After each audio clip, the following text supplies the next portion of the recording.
Eto kasi no, yung recant, medyo ako nababagabag pa rin ako eh. No? Kailangan pugi-pugi! Ayan, alam ni Boss Adictus yun kung gaano no, nakikipagpapogian sa atin. Di ba, Boss Adictus? No? Oh. Mag-meet up daw kami. Kahit saan daw, mag-meet up. Tapos, yung mga viewers daw niya, yun na yung mag-judge kung sino mas pogi sa amin dalawa. Pwede naman, no? Mag-meet up kami, basta walang tsupaan, ha? Ulit-ulit. Asan eh? May tanga pa rin pala na supporters ni Ngag. Ito naman, oh. Wala kaming panahon sa'yo, brad, ha?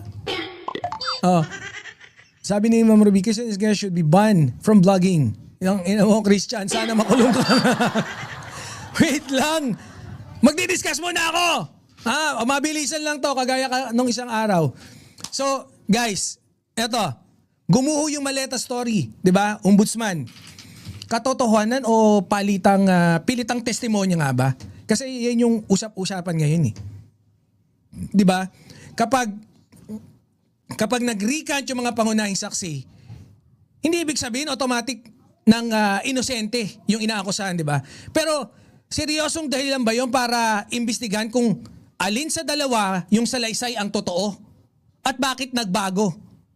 Siyempre, lalong mahalaga dahil si Orly Gutesa ay nagbawi o bumawi at itinuro si Mike Defensor at si Rodante Marcoleta bilang umano'y nasa likod ng dati niyang testimonya. Dapat nga pakita ko pala yung no? Ayan, no? Galit na galit si Marco Betts eh. Asan na yun? Ito, galit na galit si Marco Betts. Ayan, no? Kaso, ito ba yung kahapon din na walang sounds? Kagabi walang sounds. Ito. Ayun, galit na galit si Marco Betts eh. Bukang nga naman eh. Sabi ko sa'yo, basahin mo lang eh. Nag-a-adlib ka ba eh. Artista ka ba? Nag-imas. Ano ba? Why do I have to say nag-imas on live? Ma'am Telma Potresca, shout out. Nakita nyo ba? Galit na galit. Naalala nyo ba to? Oh.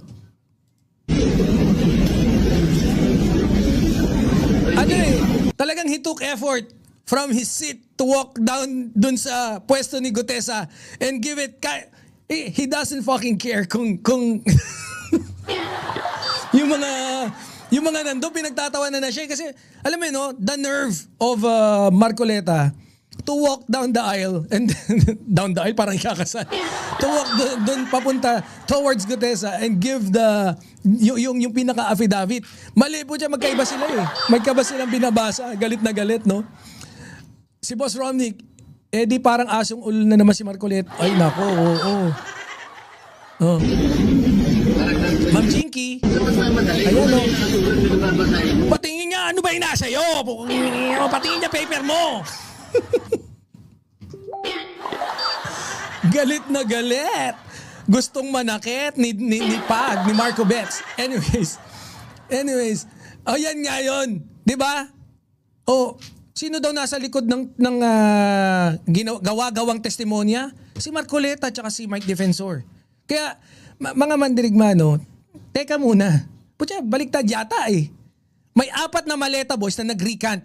At sinabi ng ombudsman na maaari silang maharap sa plunder charges. Di ba? Putya, kalat sa balita yan. Hindi ko nga alam din kasi kay ombudsman eh. Ngayon, pati si Orly Gutesa bumaliktad na. May bagong bersyon ng kanyang salaysay, Boss Rolando, Boss MacSafe. Sino tinuturo? Si Marcoleta at saka si Mike Defensor. Kaya, ito yung tanong ko sa ombudsman eh. Hindi ba dapat imbestigahan muna kung bakit sunod-sunod yung recantation? Kung nagsisinungaling sila ngayon, puta kasuhan nyo na kagad, sampalin nyo sa mukha. Pero kung nagsisinungaling sila noon, sino yung nagturo? 'Di ba? Sino yung gumawa ng kwento at sino yung nakinabang? Hindi pwedeng yung bersyong laban kay Romualdez lang yung paniwalaan dahil yun yung convenient. 'Di ba? Puta, porque convenient sa'yo, Ombudsman Boying, ganyan ka na ba ngayong kahina? Hindi ka naman dating ganyan. Nung araw na mga nakikinig ka pa sa akin. Ngayon po siya parang antay-tay na rin.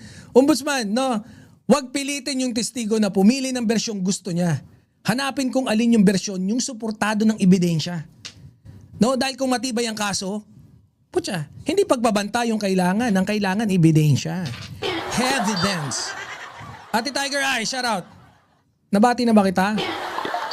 Ombudsman na lang ayaw pang bumaliktad nila at bumaliktad na eh. Yung ombudsman lang ayaw bumaliktad.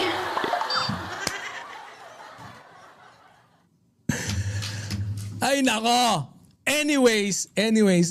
Punta na tayo dun sa susunod. Tapos, konting taste na lang ha. Isa pa. Mga 3 pa. Tapos punta na. Ma'am Dolly Babes. Oy, Ma'am Dolly To all the Babes. resource persons invite. To. Pakinggan nyo to. So, Boss Benser, shout out. Dapat makulong pati si Gutesa. Nag-oath siya sa Senate to tell the truth. Correct. Ewan ko ba kay Ombudsman Boying? Tropa ni Boss Addictus Rex yan eh. Tropa ni Boss Addictus? Ewan ko dyan kay Boying na yan. Oh, eto. Punta na tayo. Magandang araw sa lahat ha. Doon sa mga hindi pa nakakapag-like, anak ng teteng, mag-like na kayo. Oh, impeach Boying. Hindi naman. No, wag naman impeach Boying kagad. Present, ayan, Ma'am Nanay the Survivor. Shout out po. Ted, kindly stand up and raise your right hand, please. Eto, ang taray ni Sara Representatives Duterte and resource rito. persons from the Office of the Ayan Vice. biruin mo. Ang ayaw mag-oath. Naalala niyo ba to? Gusto ko lang ipakita sa inyo ha. Kasi, ba't gulong-gulo pa ba kayo? Ayaw mag-oath taking nito ni Sara? Vice President, Ayaw COA, sumipot? and DBM po. Thank you, ma'am. Mr. Ang Chair, substance si Boying.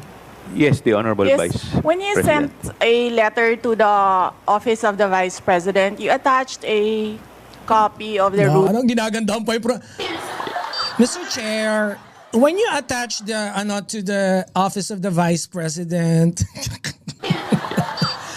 gago. Arte, no? Taray. Ma'am Diana Guillermo, shout out. Lies spread faster, but in the end, truth always prevails. Correct, I agree. Rules Okay. in aid of legislation. Resource version nga naman daw siya kasi. Resource version. Mr. Chair, in the resource of the person, are you ready for bloodbath? Yes po. Yes, sir. Nakalagay po doon na witnesses lang po ang ino-oath. Sabi niyo po ngayon sa amin, resource persons kami. This is version kami. So, resource version ka pala. Alright, that's good. Gusto ko lang ipakita niyo para maalala niyo. Milagros Facunja, good afternoon. Shout out po sa inyo from Taiwan. Hey, Taiwan, shout out. Eto, no? Ready sa bloodbath daw. No? Ready daw siya sa bloodbath eh. Spokening dollars. Mambet. Pero, nasan si Sara sa sarili niyang trial? Di ba? Nasan ka? Mga mandirigma, no? Kasi nalilito lang ako ng konti eh. Noon, matapang yung linya na gusto niya raw ng bloodbath. Di ba? Sa impeachment trial. Pero nung nagsimula na yung trial, putya hindi sumisipot. Di ba, Ma'am Rosaline? Hindi sumisipot eh. Hari Tanga Roque, mayayabang yan, si Buster followers nila. Inuulot nila ang panggagago na ginawa ng bansa noong 2016. Correct, no? Shiminet like. Shiminet. Ito nga yun eh, no? Asa na ba yung machine? Hindi, wag na. Matatagalan tayo, man. Gusto na dun eh. Oh, bloodbath pala. Hindi, wag na natin, para hindi na tayo masyado magtagal. Dati matapang siya eh. Gusto niya ng bloodbath. Ngayon hindi siya sumisipot, di nagpapakita. Minsan naglalakbay, diwa pa, papunta ng ibang bansa. Ang paliwanag nga ng defense, legal strategy ito para, no? At represented niya naman siya ng kanyang mga abogado. Okay, legal yan, no? Pero pwede naman tayong magtanong, di ba? Di ba? Kung confident ka sa paliwanag mo sa confidential fund, bakit hindi ka mismo humarap?